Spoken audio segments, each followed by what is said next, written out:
be speaking about the evolution of the Trump administration's policy on Iran, what it has entailed, and what that implies and means for the future. Granted that we're looking at a very short-term future for the time being, with the US elections ahead within just a few months.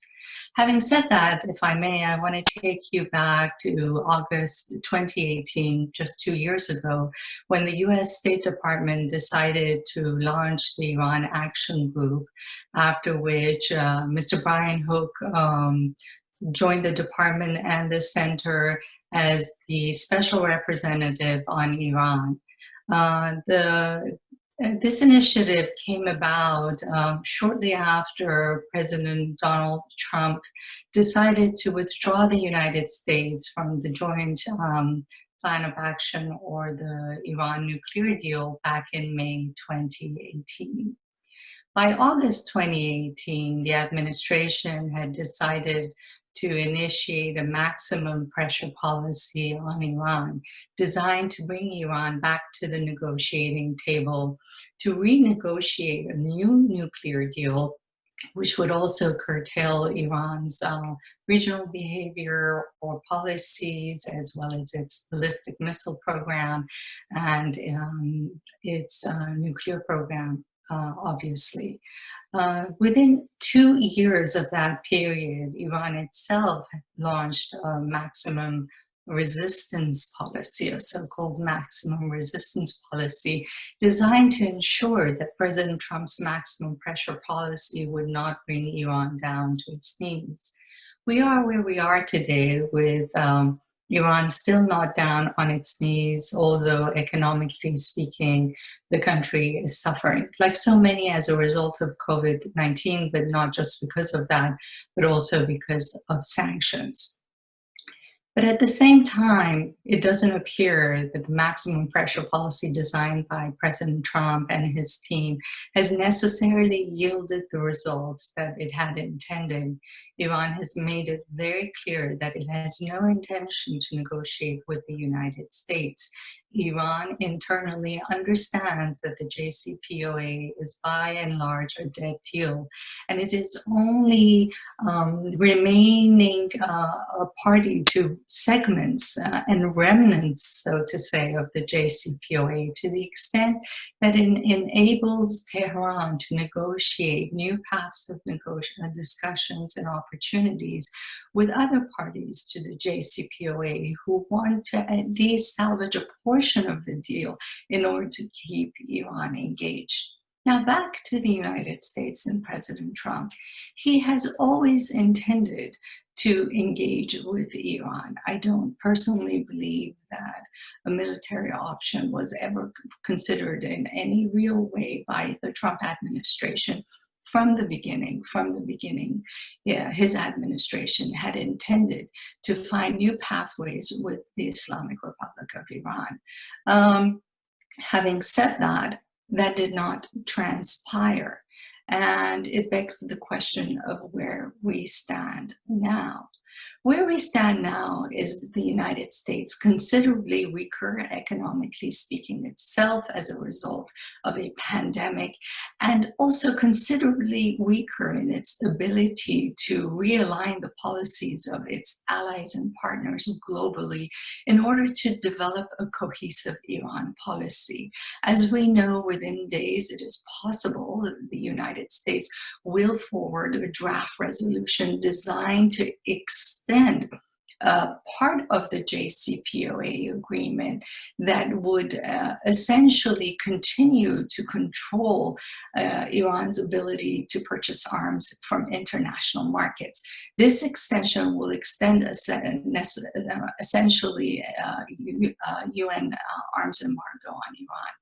It is not clear that even US partners in Europe that were party to the JCPOA are willing to go full on with this draft resolution, let alone countries like China and Russia, whose agreement is necessary in order to extend this arms embargo.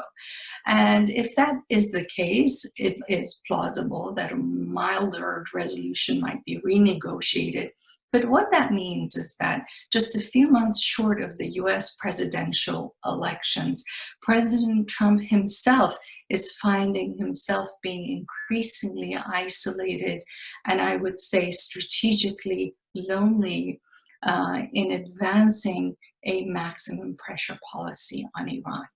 This has forced President Trump to take a step back and reconsider this policy and redesign it to kind of aim at exerting maximum financial pressure on Iran. That has succeeded only to an extent. Iran is still quite a stable country financially speaking, although it has a dismal economic record on many fronts and its people are suffering considerably. But because of the immense wealth in that country, it is able to actually unveil a new economic relief package by tomorrow. Now, I wouldn't necessarily bet on the package being able to fix Iran's economy, but what that really says is that Iran still has a few options to entertain. And it seems from my reading of the information that has emerged about this package that it builds really on Iran's internal financial capacities to create a certain level of liquidity within this country to enable it to withstand a few more months of pressures until the result of the next US elections come through. President Trump, between now and then, is left essentially with three options.